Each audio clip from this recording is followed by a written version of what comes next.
Salut à tous, c'est Nico, j'espère que vous allez bien. Moi ça va super bien comme d'habitude. Aujourd'hui on va pas parler d'un produit, on va parler de deux produits et qui ont un point commun, ils sont équipés de processeurs Intel. Alors en fait dans cette vidéo, Intel m'a proposé de vous parler de ses processeurs mobiles et comme vous me posez souvent des questions pour vous aider à choisir un PC portable, et vous avez raison, en fait je vais vous parler de la manière dont on peut choisir son PC en commençant par l'élément le plus important, le processeur. Alors les constructeurs m'envoient régulièrement des produits à tester pour que je vous donne mon avis sur ces derniers et quand on parle d'ordinateur, le processeur, c'est vraiment le point central de ces machines car c'est lui qui va assurer un certain niveau de performance à la machine et c'est aussi lui qui va coordonner tous les composants internes. Le processeur, c'est le premier élément à regarder avant tous les autres et qui doit être le point de départ du choix du PC que vous allez acheter. Alors après bien sûr il faut regarder d'autres éléments qui vont aussi dépendre de ce que vous attendez de votre PC bien sûr. Si vous voulez faire du jeu vidéo par exemple, regardez bien la carte graphique. Si vous voulez stocker beaucoup de contenu ou installer beaucoup d'applications ou même de jeux qui prennent de la place, prenez un gros SSD interne. Ensuite pour la taille de l'écran, là c'est un choix à faire qui est plutôt entre confort visuel et encombrement de la machine. Mais évidemment tous les choix que vous allez faire vont faire varier le prix de la machine que vous allez acheter et vous pouvez passer de 500 à 3000 euros très rapidement, mais clairement tout le monde n'a pas le budget pour acheter un PC portable de ce type là. Donc je vous l'ai dit, il faut commencer par choisir le processeur ou CPU et il faut donc le choisir par rapport à ce que vous voulez faire de votre PC. Bon globalement il y a deux types de processeurs qui existent, il y a ceux qui sont destinés aux PC portables comme ces deux ici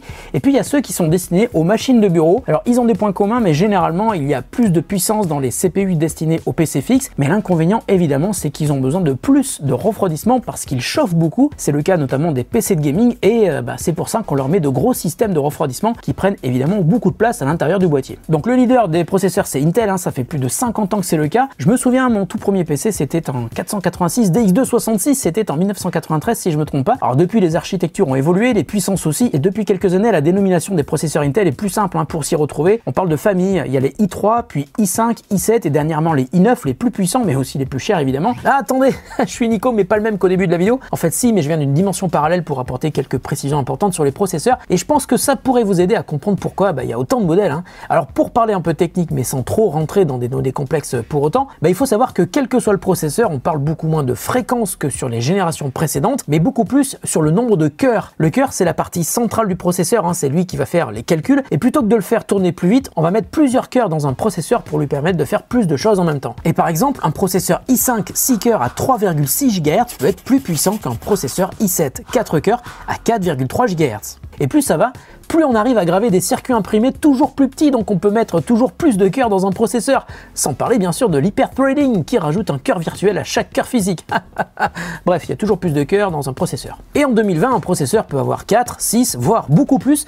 On trouve aujourd'hui des processeurs avec 18 cœurs, mais bon, là, juste le processeur coûte le prix d'un PC. En fait, plus il y a de cœurs, plus le processeur est adapté à des tâches qui demandent beaucoup de ressources comme la 3D, le montage vidéo, la retouche photo et bien sûr le jeu vidéo. Et enfin, les processeurs intègrent une partie graphique qui est donc conçue par Intel. On parle de chipset graphique intégré. En général, ça suffit pour faire à peu près tout sur un portable. Le seul inconvénient, c'est que ça donne des performances graphiques assez moyennes, par exemple pour le jeu vidéo. Et dans ce cas, si on choisit un PC de gaming, même en portable, il y a de fortes chances pour qu'il soit plutôt équipé d'une carte graphique dédiée, comme les GeForce ou les Radeon. Mais l'avantage du chipset intégré, c'est que ça coûte moins cher, car à part certains processeurs, tous les CPU intègrent un chipset graphique. Ah mais attendez, j'ai oublié de vous parler d'un autre truc. Les processeurs, c'est comme mes t-shirts en fait. Il y a des nouvelles collections tous les ans. Par exemple, cette année, on a découvert les processeurs de 11e génération, mais ça, je vous en parlerai dans une autre vidéo. Allez, retour avec le même Nico, mais dans l'autre dimension. Alors aujourd'hui, on peut dire que les bons plans quand on cherche un PC portable, c'est sans doute de se concentrer sur des machines avec des processeurs de 10e génération. Ils sont puissants, ils sont peu énergivores, et parfois on tombe sur de vrais bijoux qui sont à la fois puissants, fins et super beaux, et qui sont aussi moins chers que des PC avec des processeurs de dernière génération. Et c'est le cas du Surface Laptop 3 de Microsoft qui représente pour moi sans doute ce qu'on peut faire de plus beau en matière de PC portable sur Windows 10 aujourd'hui. Alors ça fait plusieurs mois que j'utilise ce modèle et je peux vous confirmer que c'est vraiment une machine ultra confortable. Alors j'ai passé des heures à bosser dessus, j'ai fait plein de choses, j'ai fait du montage vidéo, j'ai fait de la retouche photo, j'ai aussi joué, j'ai aussi fait de la musique, j'ai fait plein de visio et puis j'ai écrit des kilomètres et des kilomètres de texte et si j'insiste sur cette partie là, c'est qu'il a un clavier qui est ultra agréable. Alors le Surface Laptop 3 c'est un PC plutôt haut de gamme qui est dispo dans deux tailles d'écran, 13 et 15 pouces et il est aussi proposé dans des configurations i5 ou i7 comme ici et ensuite tous les ordinateurs de la gamme Surface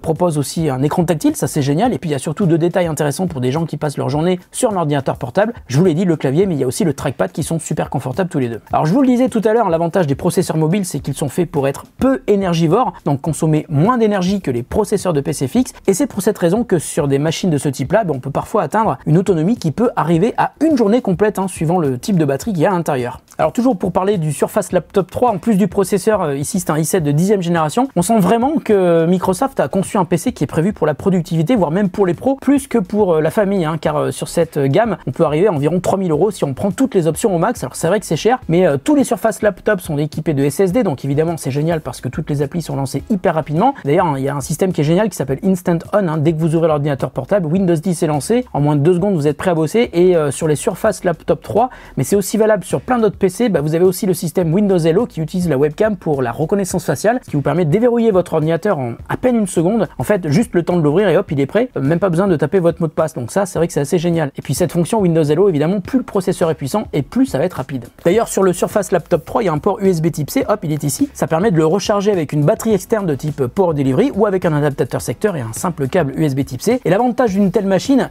c'est qu'avec un port Thunderbolt, donc au format USB type C, c'est une machine qui est super évolutive. Par exemple, vous pouvez aussi transformer cette machine en lui branchant un GPU externe, donc c'est une carte graphique qui est dans un boîtier externe, et là ça devient carrément un PC prêt pour le gaming. C'est vrai que c'est un investissement, mais clairement ce PC qui est normalement fait pour travailler peut aussi devenir une belle bête pour le gaming. Alors bien entendu, il y a d'autres machines que ce genre de PC haut de gamme, hein. Si vous avez un tout petit budget mais que vous avez besoin d'un PC pour faire des tâches plus basiques, on va dire, pour prendre des cours, pour regarder des vidéos de Netflix, on peut trouver de bons produits. Par exemple chez Dell, il y a la gamme Inspiron 14, ça c'est le modèle Inspiron 14 3000, et la config est basique, et franchement pour prendre des notes et regarder des vidéos ça suffit largement. Alors ce genre de PC on le trouve à partir de 500 €, et si vous cherchez bien, vous tomberez peut-être sur des super promos sur des modèles qui sont sortis il y a plusieurs mois, comme celui-là. Alors l'inconvénient avec ce genre de PC d'entrée de gamme, c'est que vous avez un petit SSD, et puis il y a un processeur qui va quand même pas mal vous limiter pour des tâches complexes, par exemple pour le jeu vidéo. Alors on peut jouer bien sûr, hein, mais ça reste quand même à un niveau graphique assez faible. En revanche, ici on a un processeur i3 qui consomme très peu, et on peut donc compter sur plusieurs heures d'autonomie, et puis il y a quand même un écran Full HD au format 16/9, donc franchement c'est parfait pour regarder des vidéos quoi.